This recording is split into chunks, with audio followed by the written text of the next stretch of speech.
እምነታቸውን የያዙ ሰዎችን ከጥይት፣ ከመኪና አደጋ፣ ከሌባና ከድንገተኛ ሞት የሚጠብቁ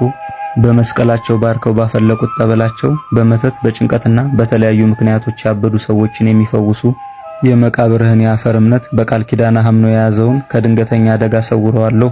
ሌባና ቀማኛም አይሰለጥንበትም ብሎ ጌታችን ቃል የገባላቸው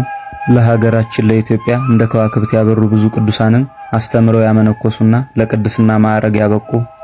ለተልእኮ የሚገለገሉበትን አህያቸውን የበላባቸውን አንበሳ እንደ አህያ እየጫኑ የተገለገሉበት በተጋደሉበትና አጽማቸው ባረፈበት በገዳማቸው በደብረ በንኮል ሱባኤ ለያዘ ሰው ፈጣን መልስ ስለሚሰጠውና ምስጢር ስለሚገለጽለት ገዳማቸው ሙራደ ቃል የቃል መውረጃ ወይም የምስጢር መውረጃ ተብሎ የተጠራላቸው የስማቸው ትርጓሜ ጌታ መድኃኒታችን ነው ማለት የሆነ ታላቁ ኢትዮጵያዊ ጻድቅ ወላዲ አእላፍ ቅዱሳን የብዙ ቅዱሳን አባት አቡነ መድኃኒነ እግዚእ ዛሬ ህዳር 3 ቀን ያረፉበት ዓመታዊ መታሰቢያ በዓላቸው ነው።